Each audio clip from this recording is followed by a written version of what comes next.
The Carolina Waterfowl Rescue is a 501c3 nonprofit organization located in Indian Trail, North Carolina. Their mission is to provide medical treatment and care to orphaned and injured wild birds and other animals, to rehome domestic and non-native birds, to keep them from being placed in the wild, and to provide education to the public about the needs of waterfowl and how to coexist with wildlife. CWR was founded by Jennifer Gordon in 2003. I was volunteering at the Carolina Raptor Center, and I started taking in some animals that they didn't take, because I would get calls about ducks and chickens and things, and eventually I just had too many animals to continue doing it from my house. So I had to either quit or start a nonprofit because I needed more resources for funding and volunteers. We basically moved first, and I ran a side business at first to kind of fund the rescue, and then we just started working on a development plan that eventually brought us in more donations, and after 5 years we were able to purchase our first property, which we moved into and now is paid for. The organization has been continually growing since its founding through an increase in volunteers, the number and variety of animals rescued, development of the property to meet the needs of these animals, and the introduction of paid staff. CWR has significantly impacted the community over the years through its educational programs and initiatives, volunteer opportunities, accepting owner-surrendered pets, and by helping local wildlife in need. It just seems to be evolving all the time. There's so many improvements with the buildings and just the procedures, and having some full-time staff and people to go to that are very knowledgeable. I mean, it seems like every week I come, there's something new and improved. It's just amazing. A lot more people know about it. The animals seem to be really well taken care of. More and more volunteers come.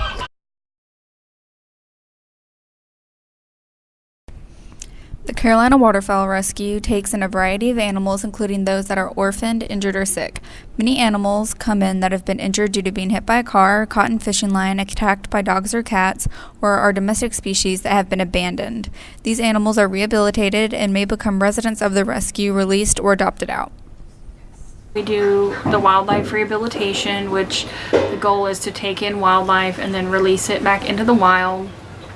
And we raise and release about 3,000 birds each year, and then we also have a domestic exotic animal program where we take in animals that are been pets or been abandoned in the wild, and we rehabilitate them as well, but we also run an adoption program that they get placed into so that they can go to new homes, and we place several thousand birds a year in homes as well, so that's a big accomplishment. The rescue is it's the best place, because if there is any type of injured animal or abandoned or abused, there's a place to bring it.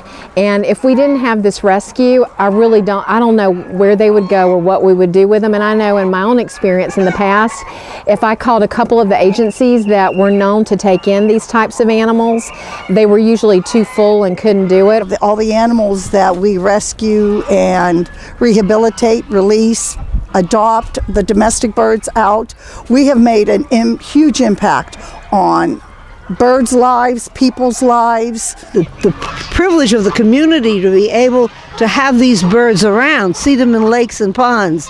And if it weren't for CWR, some of them wouldn't be there.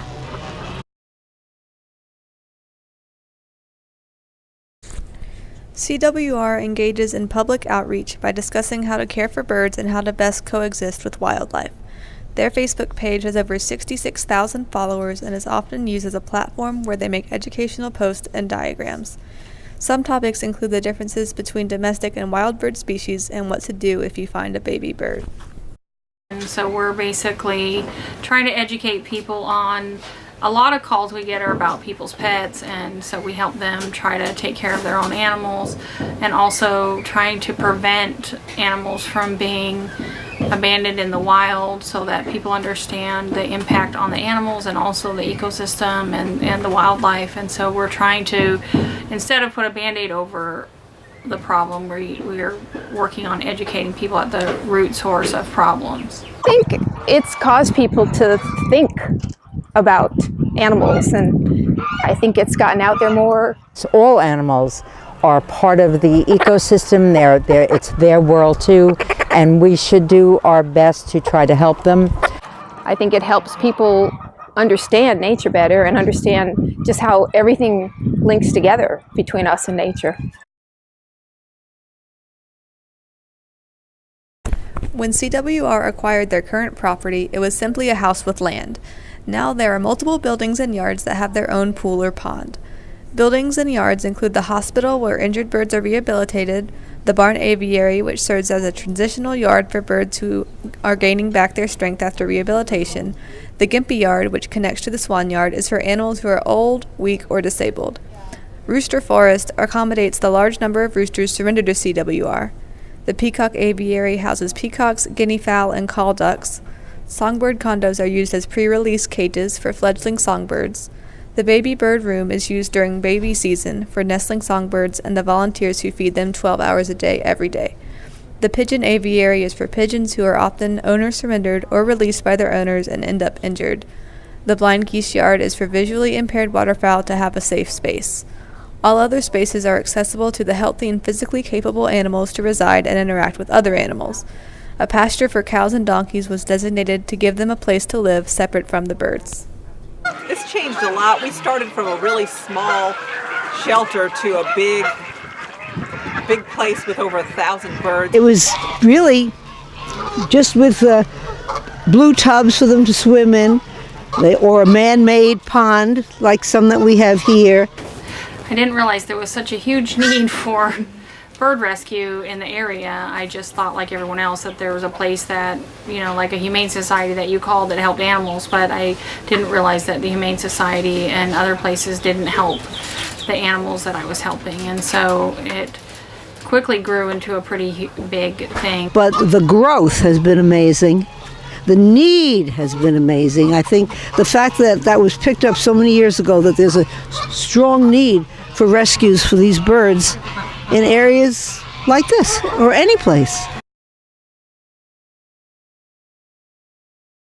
The Carolina Waterfowl Rescue has many volunteer roles. Volunteer jobs include general animal care, baby bird feeding, picking up and preparing produce from local grocery stores, capturing and transporting animals to the rescue, and helping those who call the rescue seeking help with an animal. The animals have just as much of an impact on the volunteers as the volunteers do on the animals. Volunteering often helps relieve stress and causes people to feel good about being part of an organization that helps so many animals in need. I think one of the biggest ways that we affect the community is, number one, obviously we help animals, but there's a lot of other things that people don't think about, and one is that we sort of help people too, and a lot of people come here and they're looking for a place to fill a gap in their life. It's a stress relief. It's doing something for other living creatures that just makes me feel good. They don't talk back, the birds don't. And they do show appreciation, and they do get to know you, and you do get to know them. It's a very fulfilling volunteer job. The Carolina Waterfowl Rescue started out small in Jennifer Gordon's home.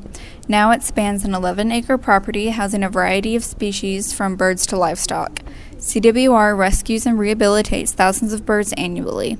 Currently, CWR has 5 paid staff members and approximately 150 regular volunteers. The rescue continues to carry out their mission by helping all birds in need and educating the community about them.